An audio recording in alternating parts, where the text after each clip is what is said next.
Hey everyone, thanks for joining me for this quick screencast lecture in which we're going to take a look at the end of Chapter 8. The end of Chapter 8 is going to take a look at Phase 3 of fighting in the American Revolutionary War. So just as a quick recap, remember that we've looked at already in Chapter 8 the earlier two phases of the American Revolution. Phase 1 really started even before the Declaration of Independence was signed. And created. It really took a look at severing Boston, the epicenter for the rebellion, away from the colonies. That, in some regard, was successful and some mistakes made by the colonists very early on. Phase 2 is another offensive strategy by the British, and that is really taking a look at dividing the colonies in half, taking those key cities like New York, which had a stronghold of loyalists there. Also Philadelphia, which is growing more and more important to the colonials as really the center of their intercolonial government. And two, we looked at how some generals make some key mistakes there.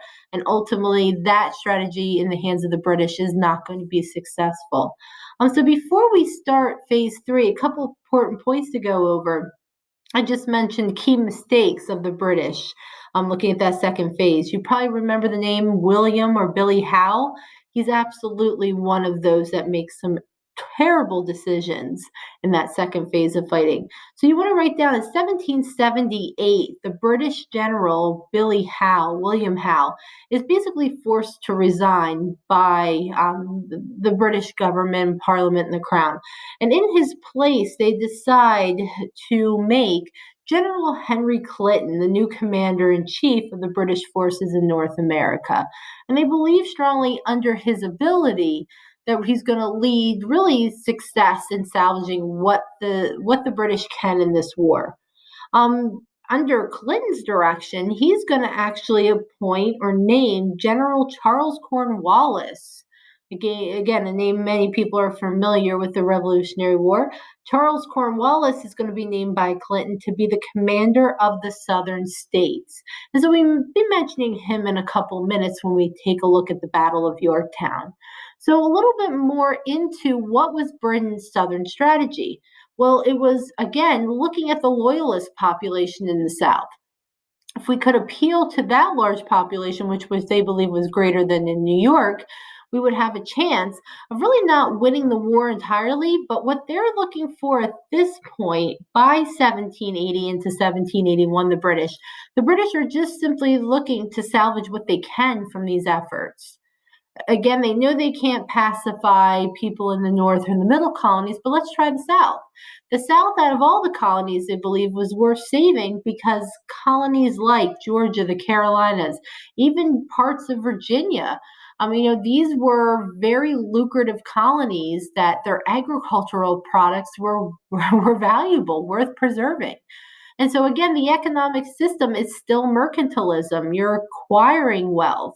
We're going to take a look at a future chapter when the Industrial Revolution starts. It's not so much about acquiring wealth, it's about creating wealth. Okay. Again, so wanting to save these colonies for that reason is sort of the goal of the Southern strategy. And so the British will win a number of small victories, okay, but they cannot pacify the countryside. This is similar to the mistake that the United States makes in the Vietnam War in the 1960s.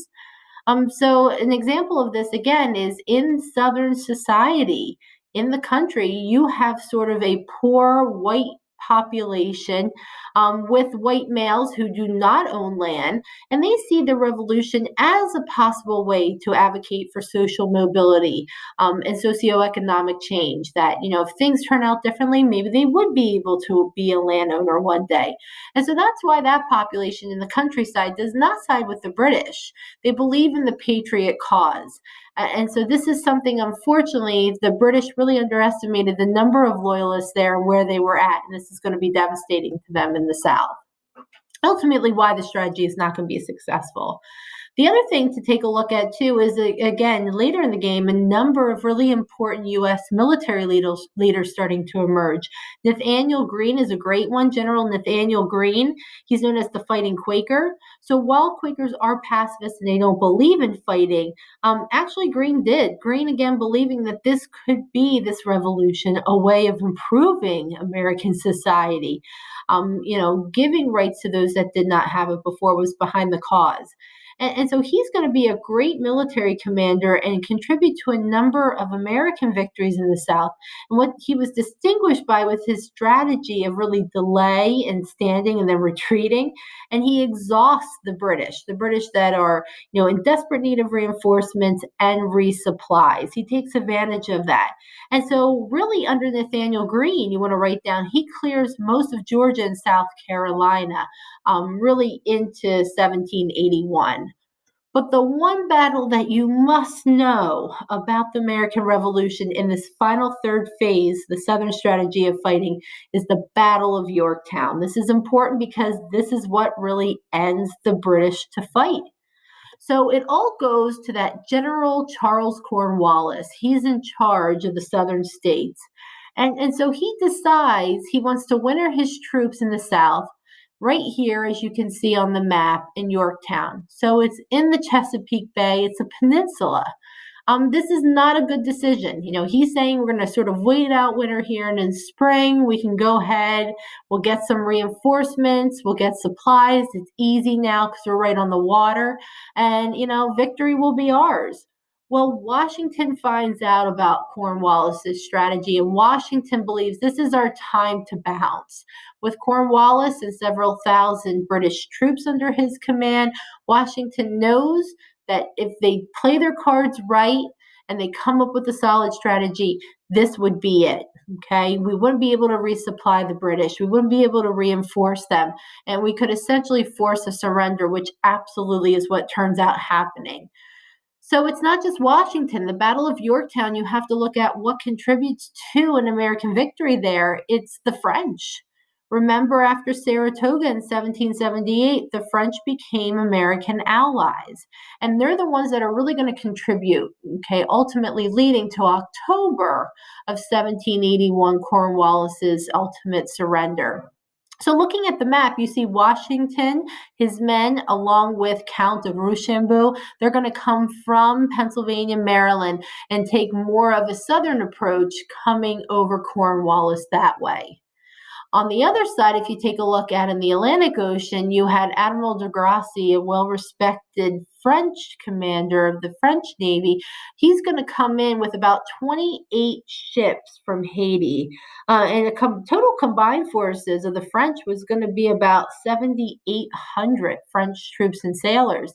And so he comes up from more of the southern direction, and they both play a role, again, a land and sea assault of trapping Cornwallis on this peninsula at Yorktown. And also, de Grasse isn't allowing the British squadron to come in and resupply. So they're blocking him off that way. And then again, too, we have Washington and his men ambushing him from the north. This is ultimately why Cornwallis is forced to surrender. And this is now, known as the world turned upside down. This is a famous painting of the event.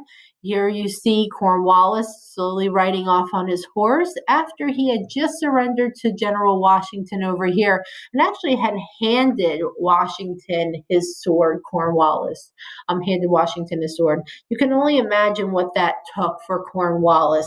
I mean, it's the world turned upside down because the world is shocked. How did a disorganized group of colonial militias come together and defeat the best military and navy in the world? It seemed impossible to many. And many were just, flabbergasted by this event. So why did the British lose? Again, nobody counted on this, but what contributed to it? I think one of the first things is the British were able, especially in the South, to control major cities, but not the countryside. They couldn't pacify the countryside. And so, again, you have that group being recruited. And these are the people that know the land, that, are good with a gun, that have to hunt. This is the population you sort of want supporting your cause, not going to the enemy. So that certainly didn't help the British at all. The other one was, generals made key mistakes. I think Howe is the perfect one to point out. If Howe would have went after Washington after he retreated over the Hudson, over the East River from New York into New Jersey and Pennsylvania, he could have taken out Washington and his men because Washington was severely outnumbered by General Howe. Howe didn't. Howe got lazy. He got hesitant. He didn't want to go out in the wintertime. He wanted to stay and enjoy a relationship in New York. And all of that, again, are key mistakes of why Washington and a good portion of his men could have been taken out very early on. Ultimately, too, it's communication. I mean, long supply lines, I think, really got the British in this war.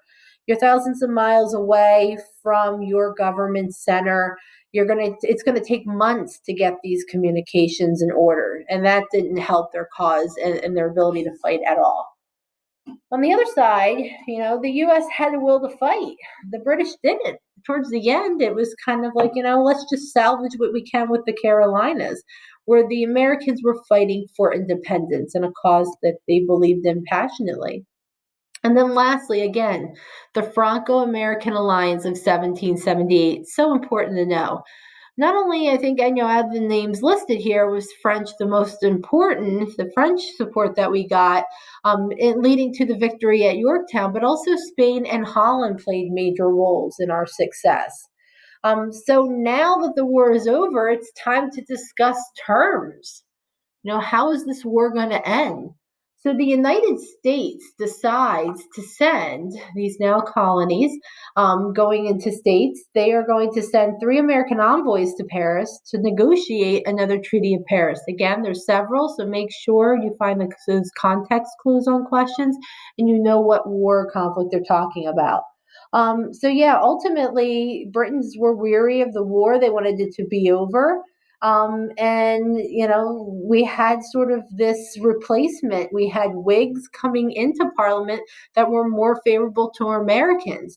And so Ben Franklin, John Adams, John Jay, they're going to be sent over to Paris to conduct these hearings, these peace treaty talks. And the Treaty of Paris is the result by 1783. So what did this do? It gave the United States now its independence, but also very large tracts of land, from the Mississippi River in the west, the Great Lakes in the north, Spanish Florida in the south. And now the colonies turning into states are going to be sort of in the position still that the British were in after the French and Indian War. How do we manage now this territory? How do we create a government, an operating government from scratch? There's going to be quite a bit, as we're going to look at in the upcoming chapters, debate and political strife over those issues.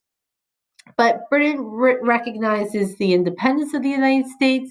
They also agree that the British merchants could collect debts owed by Americans prior to the start of the American Revolution.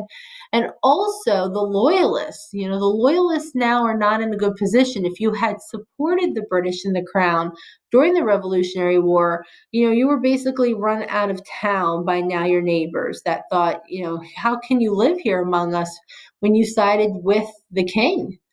And so, unfortunately, a lot of these loyalists will make their way back to Europe, to London to live. But there's a big issue with the third phase of fighting in the South. As we start to see the Patriots take over key places, they were confiscating loyalist property. And so this is part of the Treaty of Paris looked at returning that property to the loyalist population. Unfortunately, those last 2 bullets up there, debt collection and assurance and loyalist property being carried out, being returned, is not going to happen. It's not going to make it into what we're going to look at next class called the Articles of Confederation. And my last question to the class today is, were these terms, were they favorable to the United States? Many people would say yes. Again, Britain wanted to end this war. They saw it as an embarrassment, the loss. But also we have those pro-American Whigs in Parliament who are supporting this. But I think the biggest reason why the British gave the United States largely what they wanted here was because they didn't want the United States to go to the arms of the French and ally themselves with the French against the British. So the British were definitely trying to woo America away from France. Britain was highly concerned by that Franco-American alliance of 1778. When does it end? How is that going to sort of leave us as odd man out in dealing with now this independent new country, the United States and France? So that's all I have for you today. What we're going to take a look at in the next chapter is actually sort of things for the colonists getting a lot more difficult than the American Revolutionary War was. So now that we have our freedom, we have a large tract of territory of land. How are we going to govern all this? So again, in some ways, starting over and creating a political structure is going to be worse than a military operation. And we'll get into some things they got right and some things they got wrong with the first try, which is the Articles of Confederation. We'll take a look at that next class with your Chapter 9 work. All right, people, that's all I have for you. So if you have any questions, feel free to send me an email and we can go over and clarify those points for you. Take care, everyone.